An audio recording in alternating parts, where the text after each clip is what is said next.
My name is Amelia, and I never imagined that my life would take the turn it did when Brenda, a seemingly charming woman, moved into the house next door. We quickly became friends, and I often invited her over for coffee and conversation. Little did I know, this newfound friendship would lead to a web of deception that would forever change the course of my life. One sunny afternoon, as Brenda and I sat in my backyard, sipping our iced tea, she began to open up to me about her financial troubles. "Amelia, I don't know what to do. My husband left me with all these debts, and I'm struggling to make ends meet," Brenda confided, her voice trembling with emotion. "Oh, Brenda, I'm so sorry to hear that," I replied, genuinely concerned for my new friend. "Is there anything I can do to help?" "Well, there is one thing," she hesitated, looking down at her hands. "My husband took out a loan in both our names, but I can't afford the payments. If you could co-sign on the loan for me, it would really help me out."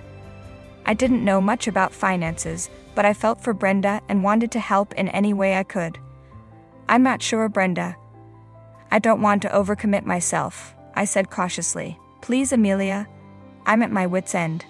I promise I'll pay you back as soon as I can," Brenda pleaded, her eyes filling with tears.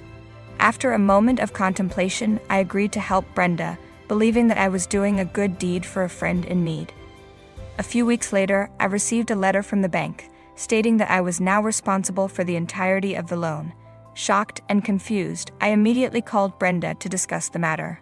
"Brenda, I received a letter from the bank saying that I'm now responsible for the entire loan. What's going on?" I asked, my voice shaking with anxiety. "Amelia, I'm so sorry. I didn't expect this to happen," she replied, sounding distressed. "My credit is so bad that they won't let me be responsible for the loan anymore. I promise I'll find a way to make this right." I was devastated. I had trusted Brenda, and she had taken advantage of my kindness. The debt was overwhelming, and I was forced to sell my home to pay it off. As I packed up my belongings and prepared to move into a small apartment, I couldn't help but feel betrayed and heartbroken. Before I left, I confronted Brenda one last time. "Brenda, how could you do this to me? You promised that you would pay me back, and now I've lost my home because of you," I said, my voice filled with anger and sadness. "Amelia, I never meant for this to happen. I thought I could handle it, but things just spiraled out of control," Brenda replied, her eyes brimming with tears. "I'm so sorry." I looked at her, not knowing whether to believe her or not. But at that moment, I realized that there was nothing left to say. I had lost everything because of Brenda's deception, and there was no turning back. As I settled into my small apartment, I vowed to start anew and rebuild my life. It was a humbling experience, but I refused to let Brenda's deception define me. I had always been resourceful and decided to use my skills to start a small business. I knew it wouldn't be easy, but I was determined to rise above my circumstances. One day, as I worked on my business plan, I received an unexpected call from Brenda. "Amelia, I just wanted to check in and see how you're doing," she said hesitantly. "I'm managing, Brenda. I'm starting a small business, and it's keeping me busy," I replied, my voice cold and distant. "That's great to hear, Amelia. I'm so sorry for what happened between us. I hope you can find it in your heart to forgive me someday," she said, her voice cracking with emotion. I couldn't bring myself to respond, so I simply hung up the phone.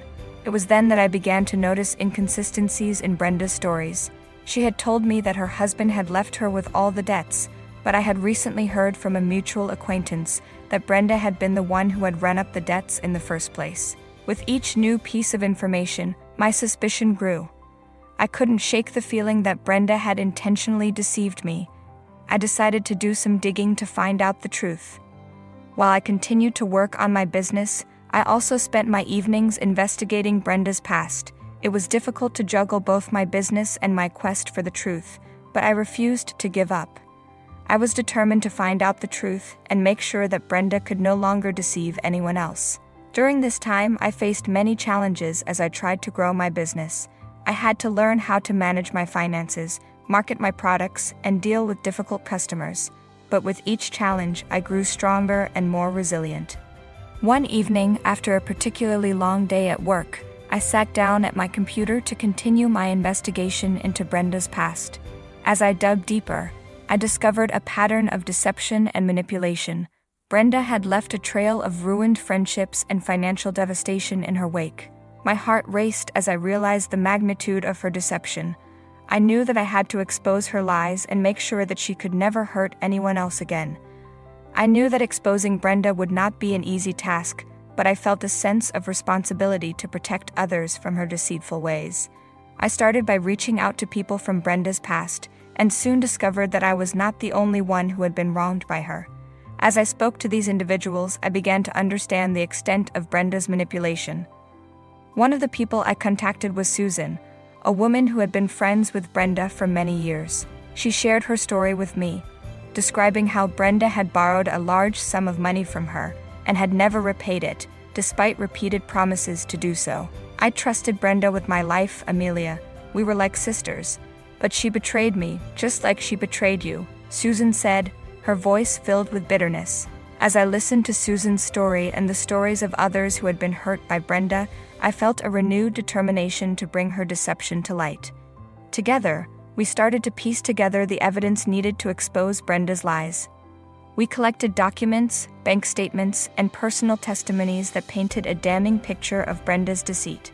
It was a slow and painstaking process, but with each new piece of evidence, the truth became clearer. Meanwhile, my business continued to grow, and I began to regain my footing. I found solace in my work, and it served as a reminder that I could overcome any obstacle, no matter how insurmountable it seemed. As the months passed, our group of wronged individuals grew larger and more determined. We held regular meetings to discuss our findings and plan our next steps. Our collective anger and sense of betrayal fueled our efforts, and we became a formidable force in our pursuit of justice. Finally, after countless hours of research and investigation, we had gathered enough evidence to expose Brenda's web of lies. We knew that the time had come to confront her and hold her accountable for her actions. The day of the reckoning arrived, and I felt a mixture of anxiety and determination coursing through my veins. I had spent months uncovering the truth about Brenda, and now it was time to confront her and expose her deception to the community. Together with Susan and the others who had been wronged by Brenda, we marched to her house, our hearts pounding with anticipation. As we approached her doorstep, I steeled myself for the dramatic confrontation that was about to unfold. I knocked firmly on the door, and when Brenda opened it, her eyes widened in surprise and fear upon seeing the group of people standing before her. "Amelia, what's going on?" she stammered, her voice trembling. "It's time for the truth, Brenda," I said firmly, my voice unwavering. "We know about your lies and manipulation, and we're here to hold you accountable."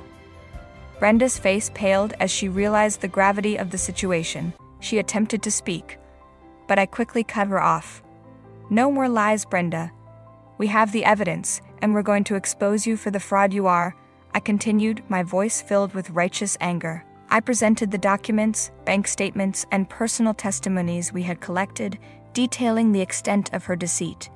As I recounted the stories of the people she had hurt, Brenda's eyes filled with tears, but it was too late for remorse. The community quickly learned about Brenda's deception, and her once charmed life began to crumble around her.